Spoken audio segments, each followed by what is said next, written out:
Shout out everybody! Boom boom! Ayun, kamusta kayo mga ka-59? Welcome back ulit sa aking channel mga mom, mga saan mang dako ng mundo kayo naroon. Saludo po ko sa inyo. Welcome back mga ka-59. At ngayon, meron naman tayong bibigyan ng isang reaction video para dito sa ating Tita Takomi, mga ka-59. Sa mga hindi pa po nakakilala kay Tita Takomi, mga ka-59, siya po yung naging main sponsor ng Suba Siblings. Dun sa mga hindi naman nakakilala sa Suba Siblings, sila po yung magkakapatid na napabayaan ng panahon, napabayaan ng kamag-anak, at naging ganun ang kanilang kaawa-awang sitwasyon.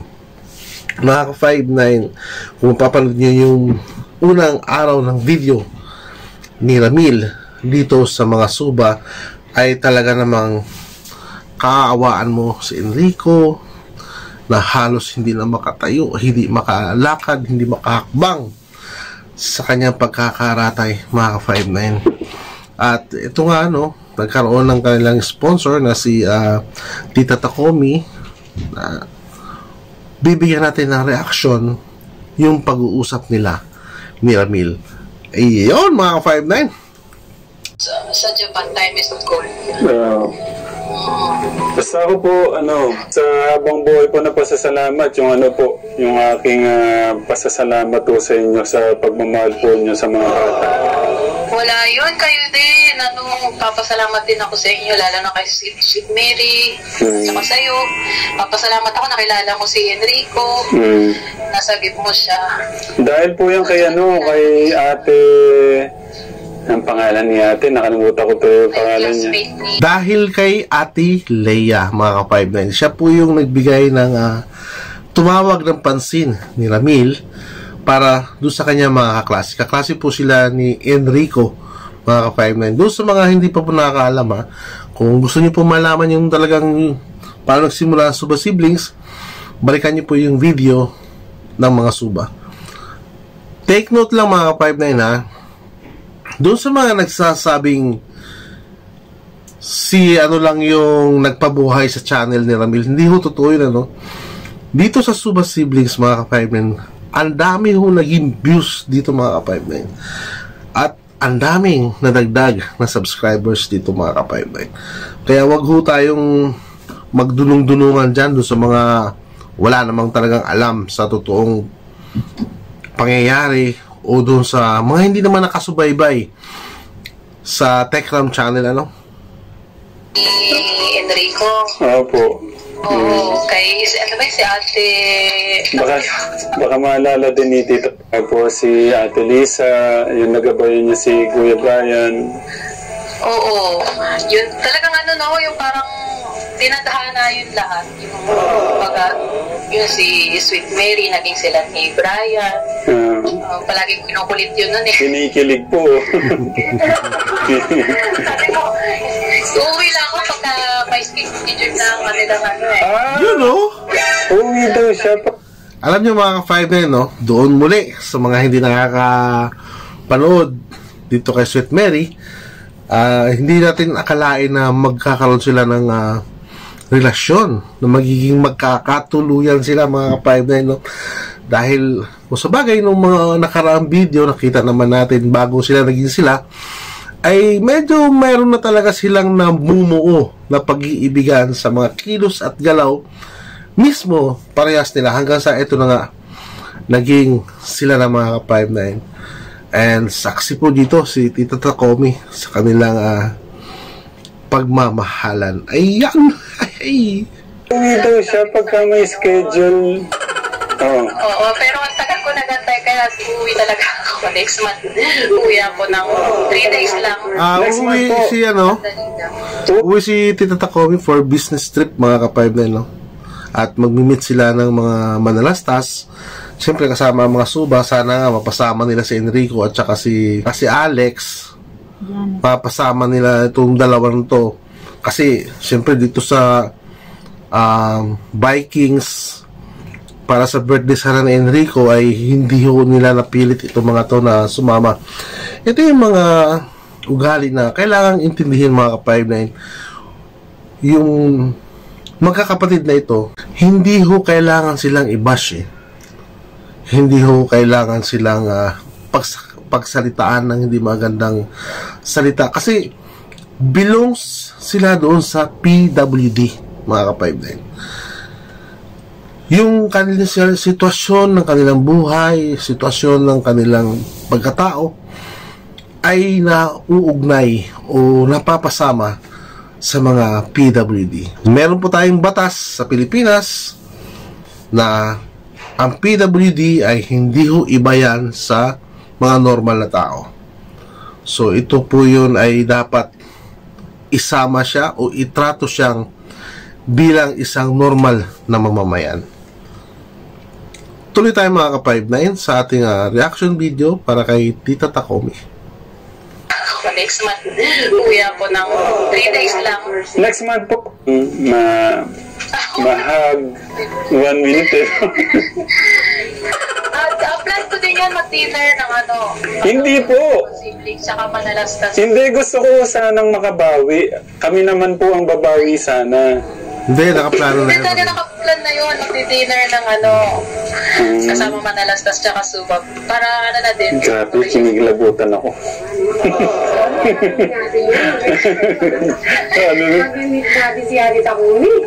Next month ito, August.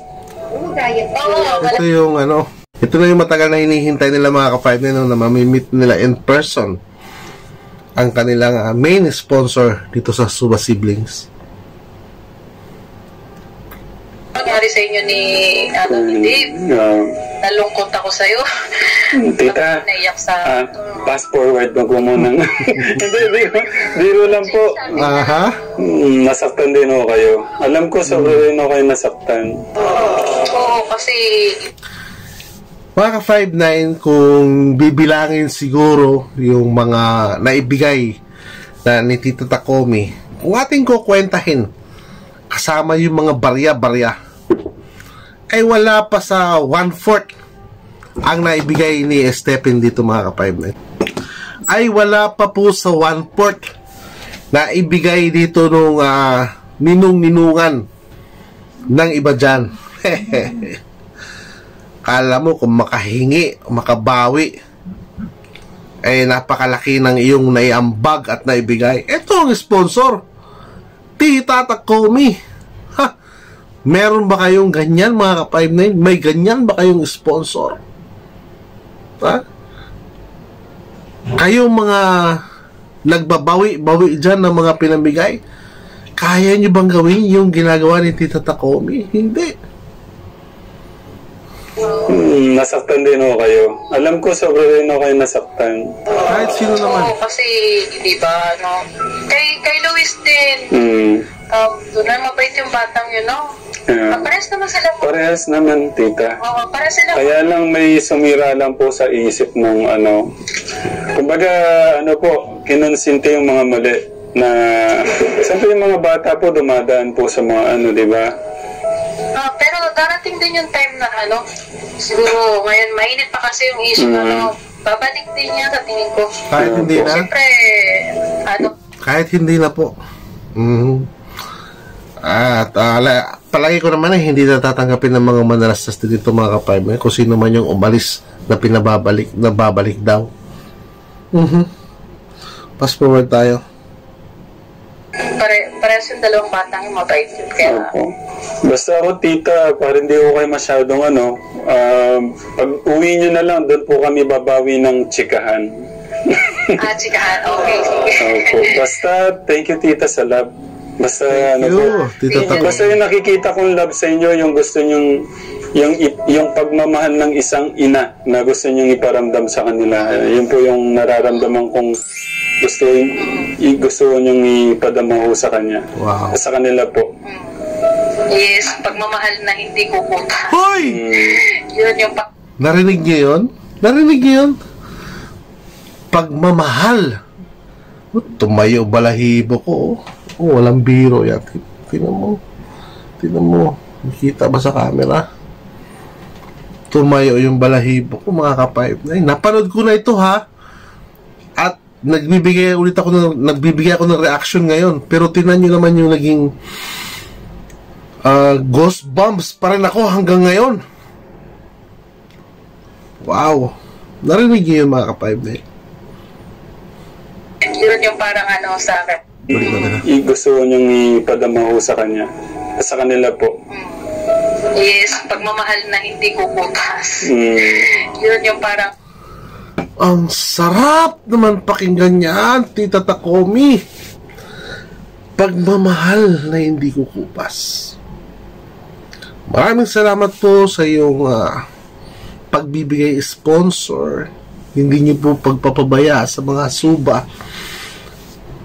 Grabe, mga ka-5 na, goosebumps ako. Talagang kinikilabutan ako sa sinabi ni Tita Takomi. Alam niyo kung bakit? Bukod dun sa sinabi niya, mga ka-5 na, siyempre may maaalala tayong biglang magpa-flashback sa isip natin yung nangyari.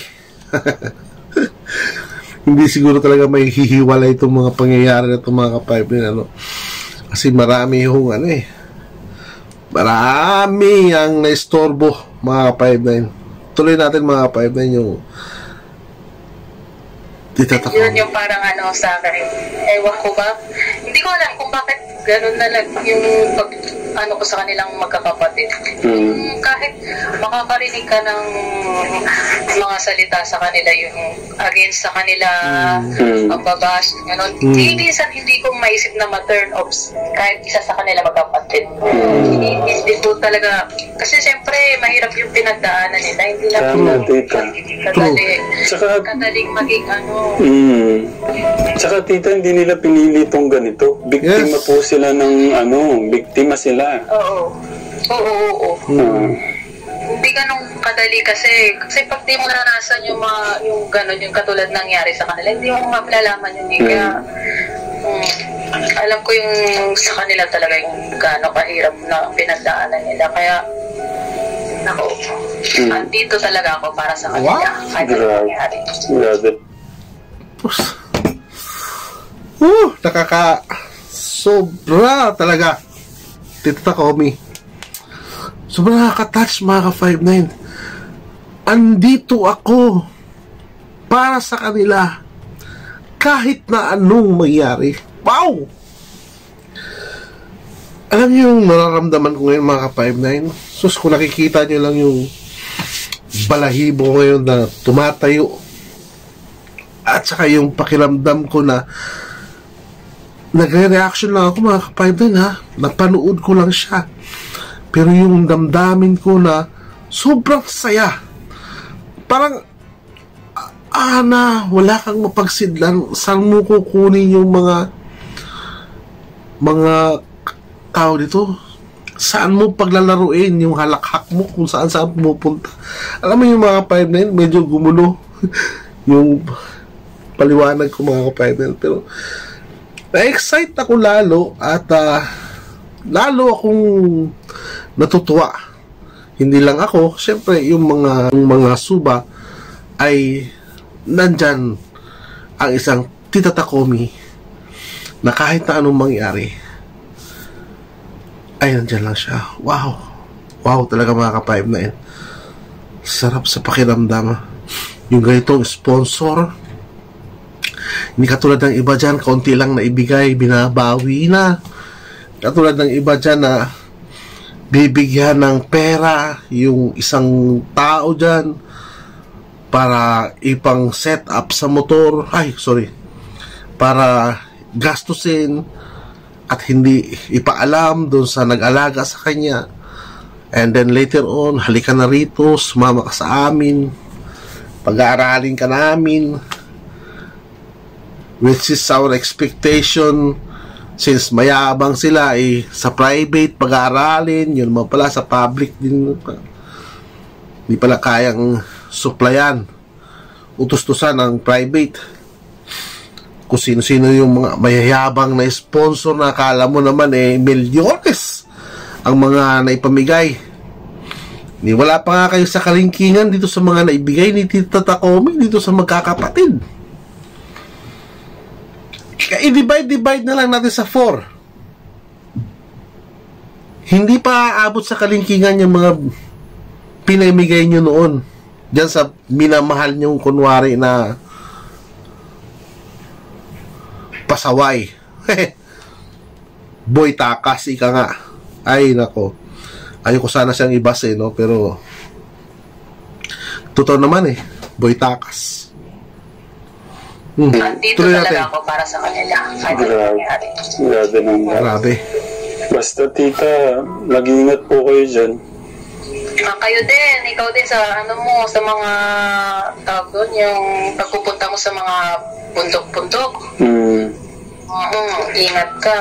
Ayun. Baka bata ng boses, parang lang, no? 30. Sa boses lang yan. Tita Takumi. Okay. Okay lang po ba bigyan niyo kami ng parang aral ng buhay na nanggagaling kay Tita Takumi? Dito tayo mga ka-5men. Ang masasabi ko lang, ang tawag doon yung hindi ka pwedeng katulad sa Suba siblings, hindi mo pwedeng parehas ang sarili mo sa kumbaga sa kanila, i-compare mo sa kanila na dapat ganito maging katulad ka namin. Kasi iba kasi sila yung tawagan, mahirap yung pinagdaanan nila, kaya hindi mo pwedeng iparehas yung sarili mo sa kanila. Kumbaga iintindihin mo sila. Tama. Hindi ka wag mo nang magsalita sana ng nakakasakit para sa magkakapatid kasi kumbaga hindi makakatulong sa kanila yun.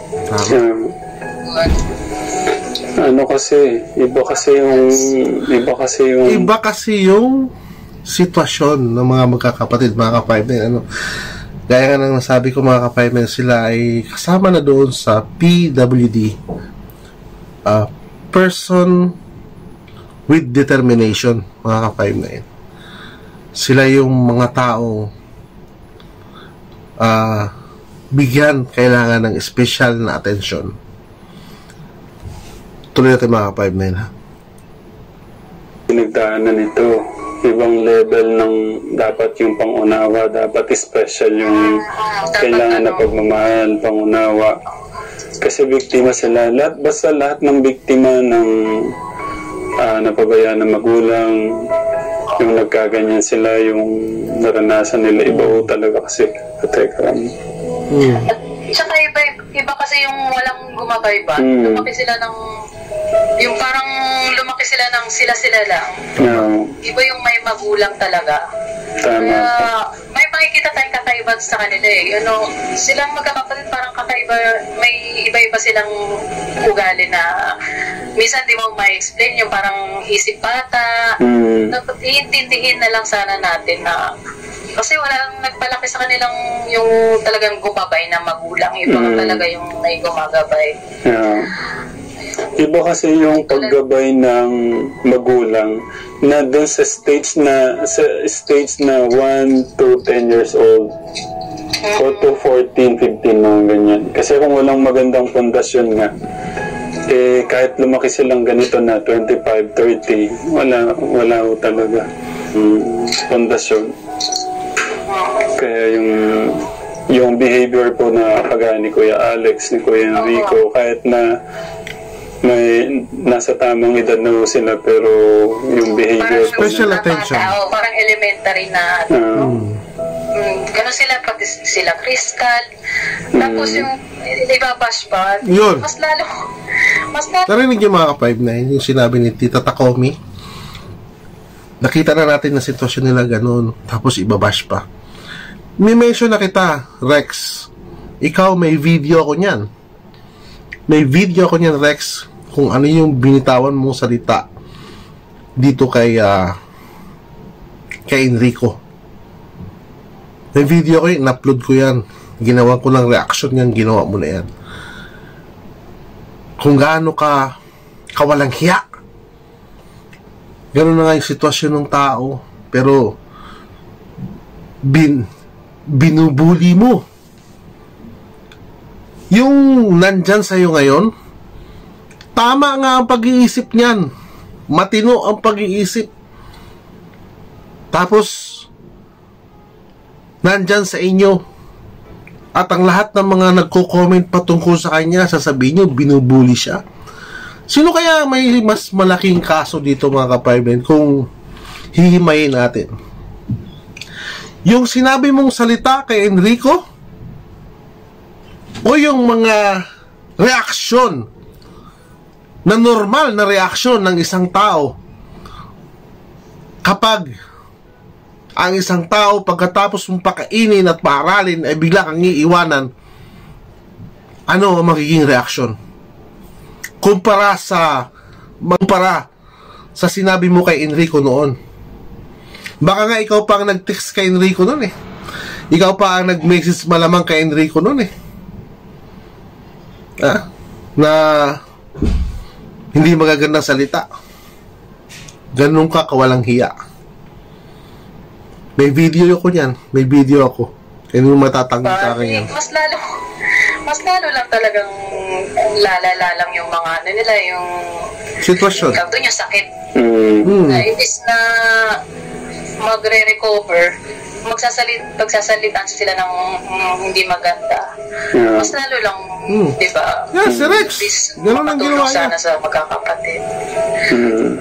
Thank you po sa pangunawa, Tita Takumi. Para hindi ko kayo masyadong maabala na kasi ano po, yun po, kanina nakumbinsi ko pala si Tita Lot. Yun. Mga ka-5-9, salamat sa pagsama sa akin sa reaction video na ito para kay Tita Takumi. Tita Takumi, saludong malupit. Yan ang totoong nagmamahal. Yan ang tunay na sponsor. Yan ang taong walang hinihinging kapalit sa kanyang mga ibinibigay na pagmamahal.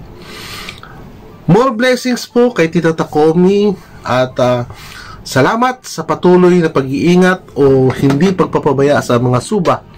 Maraming salamat po Tita Takumi. So mga ka-5-9, hanggang dito na lang tayo mga ka-5-9. Umulit na naman yung alaga ko. Mga ma'am, mga sir, sa mandako ng mundo kayo naroon, saludo po ako sa inyo. Ingat po tayo mga ka-5-9 at huwag kakalimutan na magpasalamat sa araw-araw na buhay na binibigay ng dakilang lumikha. Maraming salamat po. Boom boom!